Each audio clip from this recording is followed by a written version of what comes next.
राधा वल्लभ श्री हरिवंश, राधा वल्लभ श्री हरिवंश। ओम श्री परमात्मने नमः। श्री गणेशाय नमः। आज का विशेष प्रसंग है, ध्यान दीजिएगा। पर ब्रह्म को कौन प्राप्त होता है? कृष्ण कृष्ण के उच्चारण से कृष्ण प्राप्ति। जो मनुष्य सुख और दुख इन दोनों को त्याग देता है वह परब्रह्म को प्राप्त होता है, और ज्ञानी पुरुष उसको शोचनीय नहीं मानते।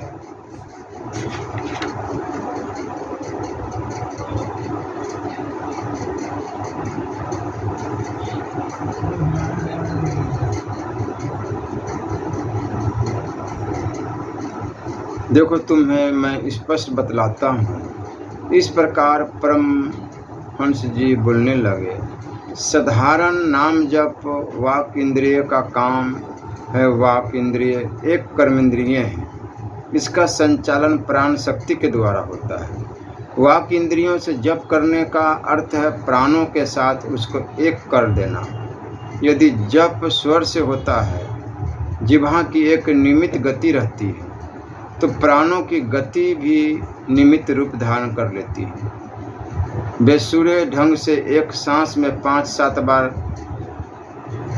राधा राधा या राम राम कह जाने की अपेक्षा एक बार स्वर से कहना उत्तम है। गंभीरता के साथ राम राम राम इस प्रकार जप करने में प्राणायाम की अलग आवश्यकता नहीं होती। क्रिया शक्ति पर नियंत्रण होने के कारण आसन स्वयं सिद्ध हो जाता है। यहाँ तक तो स्थूल क्रिया की बात हुई। जप केवल कर्मेंद्रिय से ही नहीं होता, और इंद्रियों की अपेक्षा वाक इंद्रिय की एक विशेषता है। वह यह है कि वाक इंद्रिय के साथ एक ज्ञान इंद्रिय, जिसको रसना कहते हैं, रहती है। अधिकांश तो वाक इंद्रिय से ही जप करते हैं, उसमें रस इंद्रिय का उपयोग नहीं करते। उपयोग करने की तो बात ही क्या, उसका स्वरूप ही नहीं जानते। रसना का काम है रस लेना। वाक इंद्रिय से नाम का उच्चारण हो और रसना उसका रस ले। प्रत्येक नाम की मधुरता का स्वादन करे। यह परिणाम में ही नहीं, वर्तमान में भी सुखद है।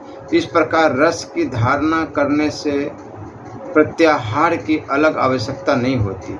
ज्ञान इंद्रिय और मन का एक तत्व हो जाता है। निमित्त गति से वाक इंद्रिय प्राण में लय हो जाती है, और रस लेने से ज्ञान इंद्रिय मन में लय हो जाती है। इस समय यदि मंत्रार्थ का चिंतन रहा तो यह कहने की आवश्यकता नहीं कि इस चिंतन में प्राण और मन दोनों एक हो जाएंगे। प्राण और मन का एक तत्व ही सुषुम्ना का संचार है, और यही पहले ध्यान की एवं पीछे समाधि की अवस्था है। कहने का तात्पर्य यह है कि यदि जप में 3 बातें रहे, मंत्र का उच्चारण गंभीरतापूर्वक निमित्त गति से हो, मंत्र की मधुरता का आस्वादन हो, और मंत्र के अर्थ का चिंतन हो, तो किसी भी हठ योग या लय योग की आवश्यकता नहीं है। केवल जप से ही पूर्णता प्राप्त हो जाती है। एक बात और, मंत्रार्थ चिंतन का एक यह तात्पर्य नहीं है कि उसके शब्दों का अलग अलग अर्थ जान लिया जाए। मंत्र के एकमात्र अर्थ है अपने इष्ट देवता, उनको जो स्वरूप अपने चित्त में हो, उसका चिंतन ही मंत्रार्थ चिंतन है। यदि तुम इस बात को समझकर इसके अनुसार जप कर सकोगे तो तुम्हें अवश्य सफलता मिलेगी। इतना मैं अभी कुछ और बता रहा हूँ। जप करने में बड़ी कठिनाइयाँ मालूम होती, परंतु मैंने अभी समय कुछ पूछना उचित न समझा। धूप हो रही थी, यह मालूम नहीं था कि अपनी कुटी पर जाएंगे या मेरे घर, इसलिए मैं चुप हो रहा, और मेरा भाव समझकर उन्होंने वहाँ से यात्रा कर दी। मैं भी उनके पीछे पीछे चल पड़ा। नाम जप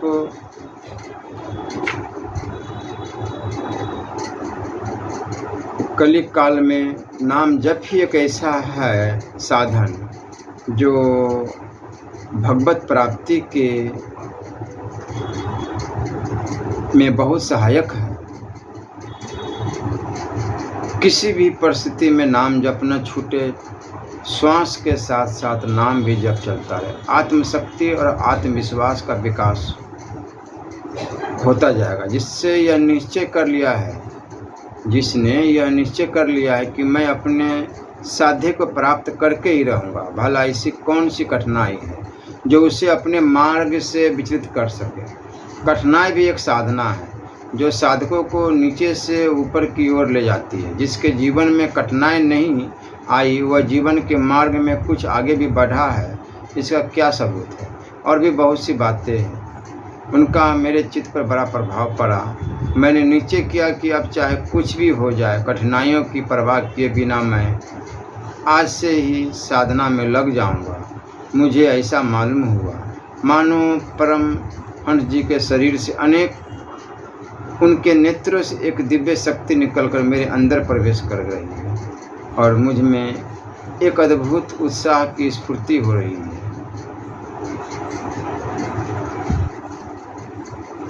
घर बड़े बड़े संत महात्माओं ने, बड़े बड़े जितने भी शास्त्र हैं हमारे, सभी शास्त्रों में नाम जप की बहुत प्रधानता है।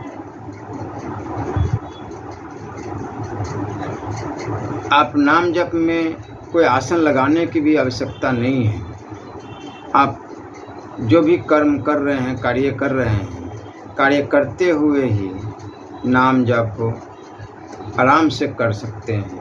गुनगुनाइए अंदरे अंदरे, राधा राधा राधा राधा राधा राधा राधा राधा राधा, या जो आपको अच्छा लगे। राम श्री राम, जय जय राम, राधे श्याम, या हरि शरणम हरि शरणम। कुछ दिन आपको थोड़ा टूटिया नज़र आएगी, परंतु कुछ अभ्यास होने से फिर आपको इतना मन लगेगा और इतनी दिव्य आपको लगेगा जो मैं बता नहीं सकता।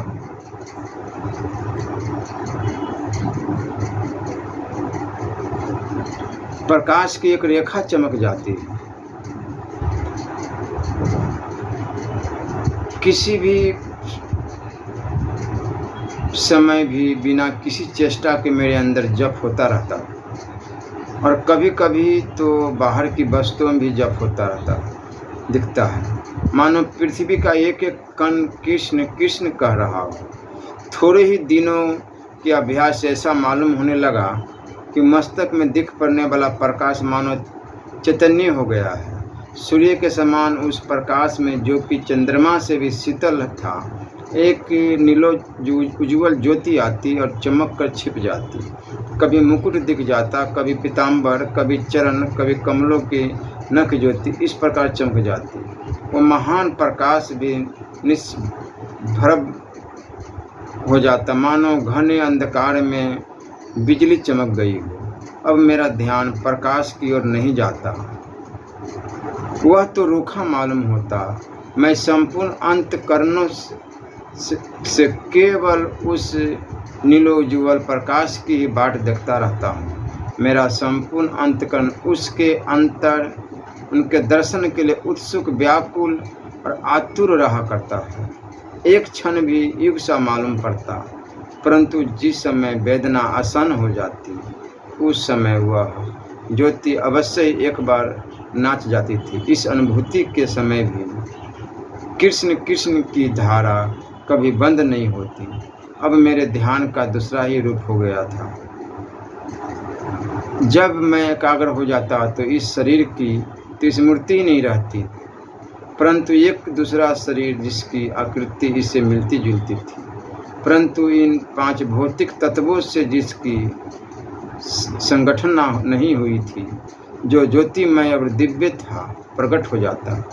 यह प्रकट हुआ है, यह स्मृति भी नहीं रहती, बल्कि मैं यही हूँ ऐसा अनुभव होता। उस शरीर से भी श्री कृष्ण कृष्ण का जप होता रहता। मेरे उस हृदय में भी श्री कृष्ण राधे कृष्ण राधा राधा के लिए छरपट्टी लगी रहती है। मेरी आंखें तरसती रहती है उन्हें देखने के लिए, मेरी बाहें फैली रहती हैं उनके आलिंगन के लिए। यदि मेरे रोम रोम कोई विश्लेषण कर पाता तो देखता कि वे श्री कृष्ण के स्पर्श की अभिलाषा से ही गठित हुए। मेरे रग रग में एक ही बिजली दौड़ती रहती। मैं श्री कृष्ण के चरण कमलों की अमृत धारा से सराबोर हो जाऊं। यह बात नहीं कि उस समय मुझे श्री कृष्ण के दर्शन होते ही न होते थे, हो रहे हैं और बार बार होते रहेंगे। कभी कभी तो प्रत्येक क्षण के बाद होते, परंतु मुझे उससे संतोष नहीं, इसलिए केवल नाम जप। अब न फिरोगे बन भटकता तेरे काज, लाज हो बिहाय जाए चाओ सो रहोगी मैं। होग न अधीर भीरु त्यागो सकल पीर, जोगी न बनोगे न वियोगी हूँ दिखाओगे। हाँ तो जो चकोर चित मेरे आज यही पन, होते भोर सोर प्रेम ने को ना करोगे। चाबोगो अंगारे तन भस्म करोगे, फिर चढ़ी शीश जाए पिए सो मिलोगे। शास्त्रों में शरीर 3 प्रकार के माने गए हैं, कारण शरीर, सूक्ष्म शरीर और स्थूल शरीर। यह स्मरण रखना चाहिए कि जिस समय हमारा संबंध स्थूल शरीर से होता है उस समय सूक्ष्म और कारण शरीर से संबंध विच्छेद नहीं हो जाता, क्योंकि स्थूल शरीर के भीतर सूक्ष्म शरीर और सूक्ष्म के अंदर कारण शरीर विद्यमान रहता है। इन्हीं शरीरों का भिन्न प्रकार से भी वर्णन किया गया है, जिनको कोष कहते हैं। कोष 5 माने गए हैं। इन्हीं में कारण, सूक्ष्म एवं स्थूल शरीरों को विभक्त किया गया है। इन 5 कोषों का तैत्तिरीय उपनिषद में नाम, कर्म एवं वर्णन निम्न प्रकार से मिलता है: अन्नमय कोष, प्राणमय कोष, मनोमय कोष, विज्ञानमय कोष और आनंदमय कोष। यह पुरुष अनरसमय है, अर्थात अन्न और रस का विकार है। पुरुष के आकार की वासना से युक्त तथा उसके संपूर्ण अंगों से उत्पन्न हुआ तेजो रूप शुक्र उसका बीज है। पुरुष के शुक्र से जो उत्पन्न होता है वह भी उसके समान आकार वाला होता है। प्राय सर्वत्र भी यह नियम देखा जाता है कि पुत्र पिता के समान आकार वाला ही होता है। इससे अन्नमय पुरुष का यह प्रसिद्ध सिर ही सिर है। पूर्वाभिमुख व्यक्ति का यह दक्षिण दिशा की ओर का बाहु दक्षिण पक्ष है तथा यह वाम बाहु उत्तर पक्ष है, और यह देह का मध्य भाग अंगों का आत्मा है। नाभि से नीचे अंग प्रतिष्ठा है, क्योंकि इसी के द्वारा यह शरीर स्थित होता है। यह अन्नमय कोष सभी कोषों में प्रधान है, इसलिए सर्वप्रथम इसी का वर्णन किया गया है। इसके अस्तित्व पर ही अन्य 4 कोषों का अस्तित्व बहुत कुछ अंशों में निर्भर करता है, अर्थात अन्नमय आत्मा ही इतर कोषों की आधार भित्ति है। प्राणमय कोष उस पूर्वोक्त अन्नमय पिंड से पृथक और उसके भीतर रहने वाला आत्मा, जो अन्नमय पिंड के समान मिथ्या ही आत्मा रूप से कल्पना किया हुआ प्राणमय कोष है। इसमें प्राण वायु की प्रधानता रहती है, इसलिए यह प्राणमय कोष कहलाता है। जिस प्रकार वायु से धोकनी भरी रहती है, उसी प्रकार उस प्राणमय से यह अनरसमय शरीर भरा रहता है। यह प्राणमय आत्मा सिर और पछादी के कारण पुरुषाकार ही है। उस अनरसमय पुरुषाकारता के अनुसार सांचे में ढली हुई प्रतिमा के समान यह प्राणमय कोष भी पुरुषाकार है, क्योंकि उस प्राणमय का प्राण ही सिर है। वायु के विकार रूप प्राणमय कोष का मुख और नासिका में वर्तमान प्राण श्रुति वचन के अनुसार स्थिर रूप से कल्पना किया जाता है। इसी प्रकार ज्ञान आदि की कल्पना की गई है। व्यान नाम की वृत्ति दक्षिण पक्ष है, उपान अपान उत्तर पक्ष है, आकाश आत्मा है, पृथ्वी पुच्छ प्रतिष्ठा है। यहाँ पर पृथ्वी शब्द से पृथ्वी की अधिधात्री देवी समझनी चाहिए।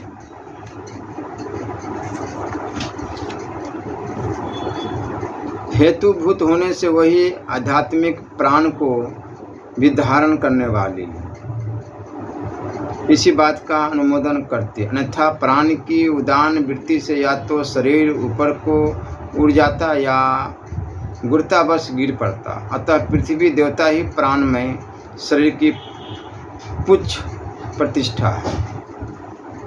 इस प्राणमय कोश से पृथक मनोमय कोश है। प्राणमय कोश मनोमय कोश से परिपूर्ण है।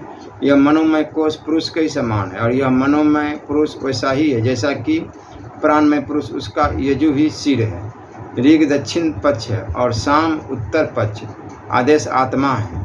संकल्प विकल्पात्मक अंतकरण का नाम मन है। जो तद्रूप हो उसे मनोमय कहते हैं। जैसे पहले अनुरूप होने के कारण अन्नमय कहा गया है, वह इस प्राणमय का अंतर्वर्ती आत्मा है जिनमें अक्षरों का कोई नियम नहीं है। ऐसे पादों में समाप्त होने वाले मंत्र विशेषों का नाम यजु है। उसे प्रधानता के कारण यहाँ सिर कहा गया है, क्योंकि एकादि में यजु मंत्रों की ही प्रधानता है। जो यज्ञ होते हैं हवन, इस विज्ञान में कोश से दूसरा इसका अंतवर्ती कोश आनंदमय है। विज्ञान में कोश आनंदमय कोश से परिपूर्ण है। यह आनंदमय कोश पुरुष के ही समान है। आनंदमय पुरुष वैसा ही है जैसा कि विज्ञान में पुरुष है। इसका प्रिय ही सिर है। मोद एवं प्रमोद दक्षिण तथा उत्तर पक्ष। आनंद आत्मा है और ब्रह्म अर्थ से तात्पर्य है कि आनंद उपासना और कर्म का फल है। उसका विकार ही आनंद में कहलाता है। वह श्रुति द्वारा भी यज्ञादि के कारणभूत विज्ञानमय की अपेक्षा भीतर कहा गया है। उपासना और कर्म फल भोक्ता के ही लिए है। इसलिए सब कोशों की अपेक्षा आनंदमय कोश को अंतरतम बतलाया गया है, क्योंकि विद्या और कर्म भी प्रधानतया अभिवांछित प्रिय की प्राप्ति के लिए ही होते हैं। उसकी प्राप्ति के उद्देश्य से ही उपासना और यज्ञादि कर्म का अनुष्ठान किया जाता है।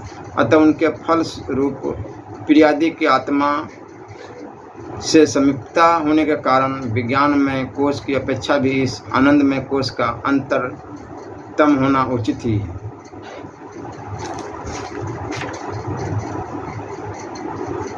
इसलिए भक्ति साधारण दो प्रकार की मानी गई। एक साधन भक्ति और दूसरी साध्य भक्ति। पहली का स्वरूप है भगवान के भजन की साधना, अर्थात भजन होने लगे इसके लिए प्रयत्न। दूसरी का स्वरूप है भगवान का साक्षात भजन सेवन, उनकी सन्निधि और उनसे एक तत्व। पहली को वेदी भक्ति कहते हैं और दूसरी को रागानुगा प्रेम लक्षणा अथवा पराभक्ति। भगवान स्वयं रस स्वरूप है। इसलिए जब जीव का अथवा जीव की वृत्तियों का भगवान से संयोग होता है तब एक अनिवर्चनीय रस की अनुभूति होती है। यदि दूसरी शैली से कहे तो इस प्रकार कह सकते हैं कि जब चित्त द्रवित होकर भगवदाकार हो जाता है तब वास्तविक रस की निष्पत्ति होती है। चित्त तो विषयों के लिए भी द्रवित होता है और उसके साथ तदाकार भी हो जाता है, परंतु इस तदाकारता में अस्थाई तत्व नहीं होता, क्योंकि वह विषय ही अस्थाई है जिनके आकार में चित्त परिणत हुआ है। इसलिए चित्त वहाँ अभाव का अनुभव करके फिर दूसरे विषय के लिए चित्त यहाँ अभाव द्रवित होता है। इसी का नाम संसार चक्र है, जिसकी गति परंपरा जब तक शांत नहीं हो सकती तब तक चित्त को इनसे सर्वथा मुक्त न कर दिया जाए। परंतु जब एक बार चित्त भगवदाकार हो जाता है तब वही वहाँ किसी प्रकार का अभाव का अनुभव न करने के कारण पुनः किसी दूसरे आकार में परिणित होने की आवश्यकता नहीं होती। चित्त सर्वदा के लिए उसी रस में डूब जाता है। उसी रस से एक हो जाता है। इस रस की उपलब्धि के लिए प्रयत्न प्रधान साधन भक्ति है और इस रस की अनुभूति साध्य भक्ति है। वैसे तो भगवान के साथ जिस संबंध को लेकर चित्त द्रवित हो जाए, गंगा की धारा जिस प्रकार अखंड रूप से समुद्र में गिरती रहती है, वैसे ही जब चित्त एकमात्र भगवान की ओर ही प्रवाहित होने लगे, तब कोई भी भाव, कोई भी संबंध रस ही है, क्योंकि चित्त की द्रव्यावस्था ही रस है। यदि वह संसार के लिए है तो विषय की क्षणिकता के कारण रसाभास है, और यदि भगवान के लिए है तो उनकी रसारूपता के कारण वह वास्तविक रस है। इसी को रसिक भक्तों के संप्रदाय में भक्ति रस कहा गया है। इस भक्ति रस के 5 प्रकार अथवा 5 अवान्तर भेद स्वीकार किए गए हैं। और एक दृष्टि से तो सबके सब परिपूर्ण है, परंतु दूसरी दृष्टि से एक की गाढ़ अवस्था दूसरे के रूप में परिणत हो जाते हैं। शांत का दास्य रूप में, दास्य का सख्य रूप में, सख्य का वात्सल्य रूप में, वात्सल्य का मधुर रस के रूप में परिणाम होता है। इस मत में मधुर रस ही रस का चरम उत्कर्ष है। कोई सहृदय पुरुष शांत में सबका परिणाम मानते हैं, और कोई दास्य रस में ऐसे भी आचार्य है जो इनको भाव, आसक्ति अथवा अस्थायी रति मानते हैं और इनके द्वारा एक महान भक्ति रस की परिपुष्टि मानते हैं। दृष्टि भेद से यह सभी मत सत्य है। सच्ची बात तो यह है कि जिस भाव का भगवान के साथ संबंध है, उसका स्वरूप चाहे जो भी हो, वह पूर्ण रस है। यहाँ इन 5 का संक्षिप्त विवरण दिया गया है। केवल नाम जप से भगवत प्राप्ति सुगमता से हो जाती है, इसलिए नाम जप कीजिए, कोई भी श्वास खाली न जाए। राधा राधा राधा राधा राधा राधा राधा राधा वल्लभ श्री हरिवंश, राधा वल्लभ श्री हरिवंश, राधा वल्लभ श्री हरिवंश जपे, या जो आपको प्रिय लगे वही नाम जपे, सब एक ही है। श्री राधा वल्लभ लाल की।